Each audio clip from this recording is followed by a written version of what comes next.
Hey everybody, welcome back to Electric Cafe. Today's album review is Christian Death's first album, Only Theater of Pain.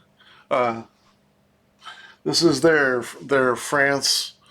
In France, they did this cover of the album, which I really like a lot better than the other versions. This is a original copy from 1983. I think the France one is the only one that has this artwork. I really like this artwork a lot better than the other one. All the other ones really cool as well.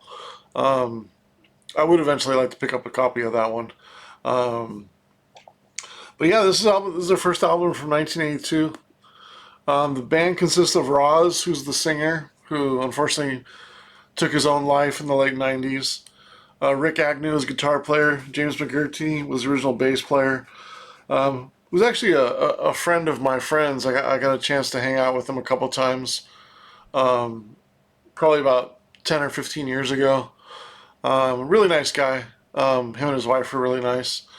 George, uh, I always forget how to pronounce Bellinger is the drummer's name. Um, but Roz is obviously the there's a lot of contention out there on the different variations and the newer Christian Death sound and the certain members in the band. But in my opinion, Roz is his voice is the is the main catalyst of the original band and the reason probably the main reason why the band was so important and influential. But they all Rick's a really strong guitar player, James is a really strong bass player, in their own right, and they cohesively together, you know, probably made one of the best death rock bands of all time. So yeah, I'm gonna go song by song and review this album, and then yeah, go just do the overview, and then also rate the overview of the album as a whole. The first track is called Cavity, First Communion. I really like the intro. It's really cool. It's a powerful start. Very strong song overall. 3.25 stars. Really good track. Also, figurative theater is really good. I really like the bass line in this one. This one's a little harder. This sounds a little bit harder on this track, but Ross sticks out so well on like every track. But I love the guitar playing on here. The chords they're kind of strung out and sort of like hanging, just like one note, and it's just like hanging in the air in the background. It's just really cool effects. They sound a little bit like Bauhaus if Bauhaus was more punk in a way. There's some it's they're probably I mean, there's some other death rock bands that are certainly influenced by Christian Death, but I'd say it's hard to say anybody sounds like like Christian Death, but there are some moments of their sound, and it could be more fidelity wise, or the mixing, or how it sounds on the album. Maybe not certainly certain instruments or anything like that, but there is kind of a maybe it is because it's of the time of Bauhaus. Like one of their last albums was like 82, 83, and it sounds sort of fidelity wise like this. I don't know if that's true. I was trying to think what label they were on. Christian Death. Let me look at that real quick. That might have something to do with it. Um, I was trying to think if Christian Death had any albums on Beggar's Banquet. No, they didn't. Okay, I wasn't sure if they were on Beggar's Banquet. Um, but yeah, second track, 3.25 stars as well. Burnt Offerings, another good one with the bass, edgy guitar work. It's kind of abrasive, pretty wicked. I got 2.75 stars. Track number 4 is my least favorite on the album. It's called Mysterium Inquietus. I've never said that word before in my life, so you have to excuse me on that one. It's okay. I gave it 1 star. Dream for Mother. Um, Pretty heavy track. Pretty heavy track. Bass line guitars are cool. It's strange, like even just like trying to review the music for Christian Death when everything about the words and the it's just like so powerful, and it's kind of like listening to a Christian Death album is like going to see like a horror. It's kind of like going to see a horror movie in a way, and it's a different level of like listening to Skinny Puppy or listening to I don't know Alice Cooper or something that's it doesn't seem as serious as listening to a Christian Death album. Like listening to a Christian Death album, it feels like you're reading a horror movie. Like it's like the lyrics are pretty out there, and but you know what I mean. It's like yeah, it's like reading a horror movie. It's just you know what I mean. It's just I don't know. It's just like I like it because you can kind of escape to it, and that's kind of great thing about like horror movies or really any movie is you kind of escape to it and kind of try to become part of it and see and sort of but you can then get out of it, and that's the good thing about the Christian Death albums is you can kind of get back to reality or escape it when you want by turning it off because it's intense. It's intense, and sometimes it's tough to get through a full album. Just but I really respect their sound and I really respect what they did. But it's a heavy listen. I'll tell you that much. Dream for Mother, guitars are cool, bass line's cool, but not one of my favorite tracks. I give it 1.5 stars. Stairs, I like better. It's a nice change of pace. It's more of a complete song than the last couple, that's for sure. I got 2.5 stars. Spiritual Cramp. This one's probably the most punk sounding one for me on this album. I like it. I give it 2 stars. It's a good track. Track number 8 is my favorite on the album. It's Romeo's Distress. Wow, this is their it's such a kick-ass riff. It's driving, fast, great bass line. Roz is just firing on all cylinders on this track. Just like this is a if somebody asked me like what's Death Rock, I would just play them the song and they'd be like, okay, I get it. Track number 9 is Resurrection, Sixth Communion. Pretty good overall track, 2 stars. Same thing with Prayer, the last track, which is kind of a eerie instrumental. I gave it 2 stars as well. It's a good track. So the overall of the album, just individually, first off, like Ross's voice is just it's it's like an amazing gothic, powerful, is alluring too, because his voice kind of has you kind of interested in what he's talking about or interested in what he's trying to figure out what he's talking about or trying to relate to what he's talking about, right? Like he's that powerful singer to where he kind of uh he kind of gets you there to make you interested in what he's talking about or what he's feeling, which in itself is super strong because that doesn't happen a lot in music this heavy.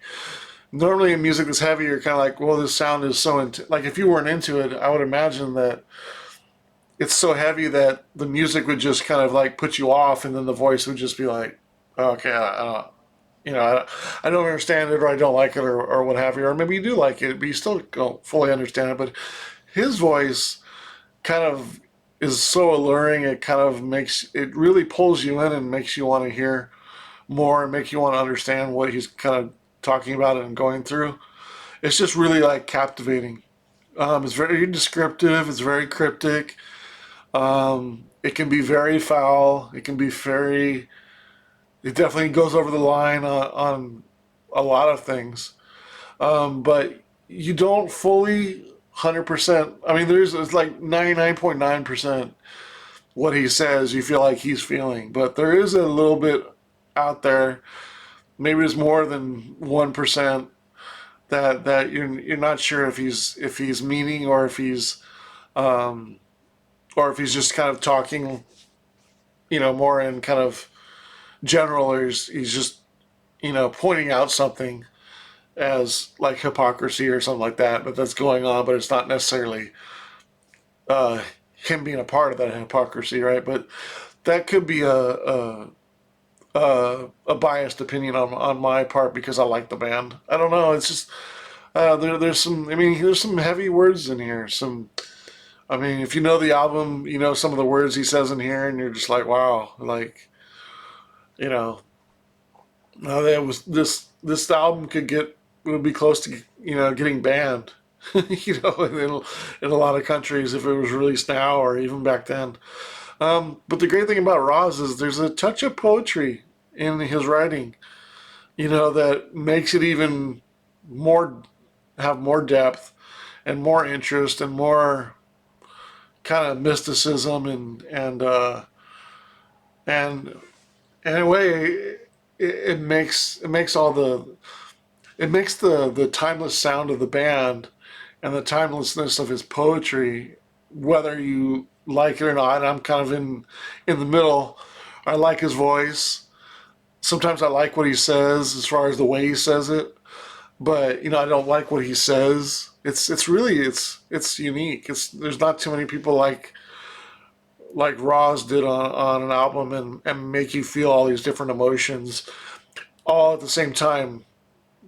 Having you be like, wow, like he's in so many ways he's like, and not shocking. I wouldn't say shocking, but it's like so many ways he's like he's just no holds barred, and his voice is amazing, and it has like this like if you know his voice, the way he sings, um, he kind of like trails off some words. So if he said life, he would say life, or something like that.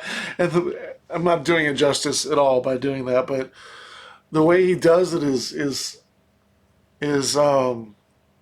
really kind of melodic in a way, and just one of the most unique singers in rock music history.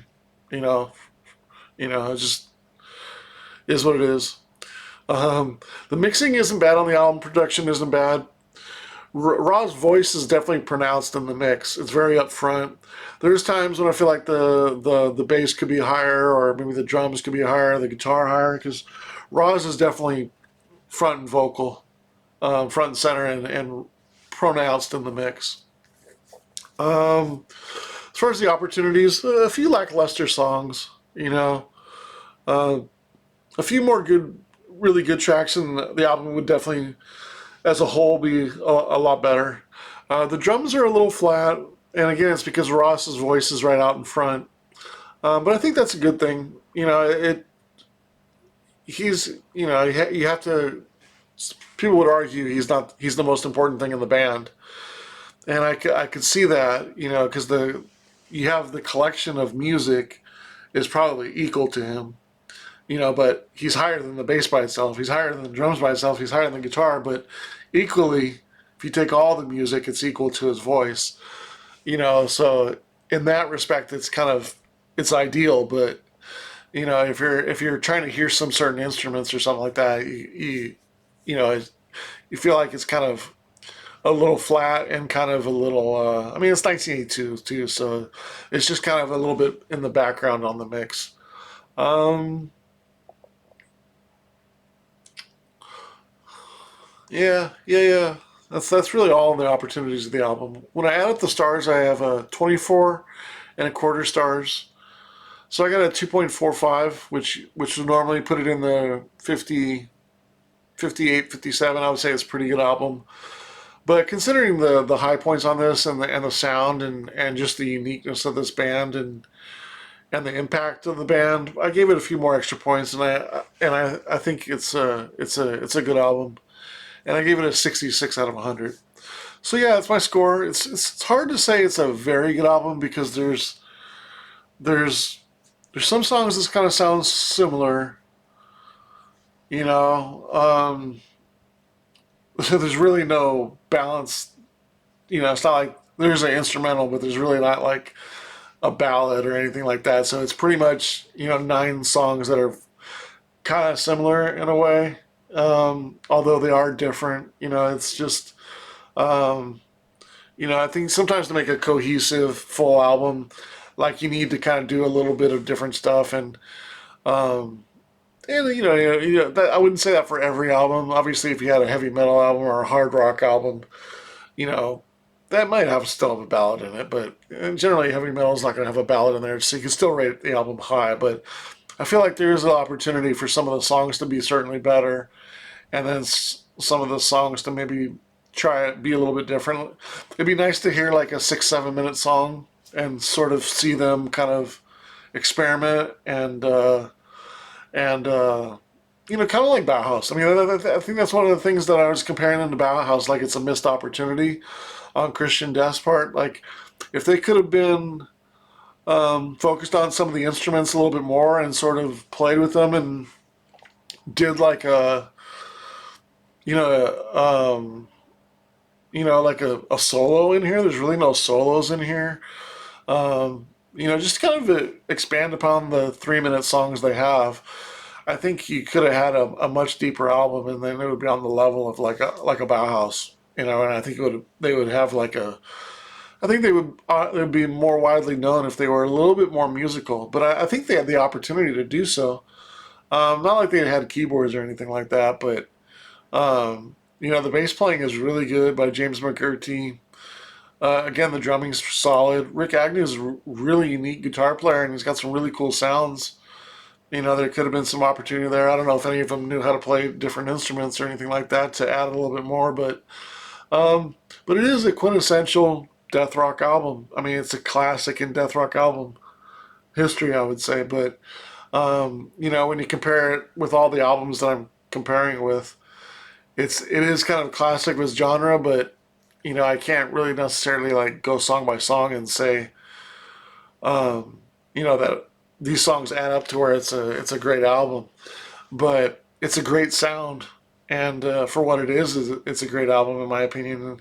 And I think in this album, the full is better than the sum of the parts in this particular album because the sound is just amazing and it's timeless and Roz's voice is powerful and it's so unique, and that's why I give it a little bit extra points, for what it's done, what it's inspired and what it is, and giving it a 66 out of 100. So it's on the high side of a good album, but I can't say it's a very good album. But I really do like it a lot, and curious if any of you guys like this album, or what do you think of the album? I'm sure there's some people out there that know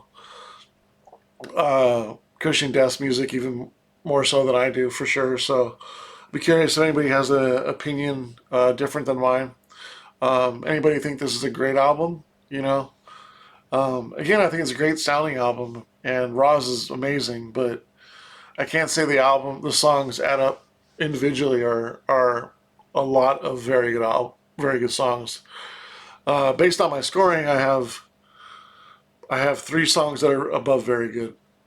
Of the 9 non-instrumental songs, I have 8 of the 10 are good though. So that's why it makes sense to say it's a good album because 8 out of the 10 songs are good. Yeah, so that's my overall thoughts on Christian Death's Only Theater Pain, their debut album. Um, I think this one comes with a poster as well.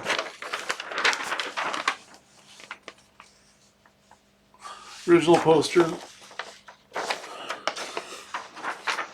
See, like when I put this on the wall, if I put this on the walls, I think somebody might think I'm a little crazy, but it's cool.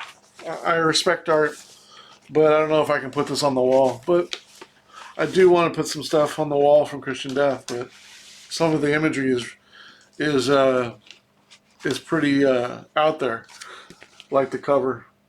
And there's Roz there himself. Um, but yeah, very cool album. All right, thanks for watching. 66 out of 100 for Only Theater Pain.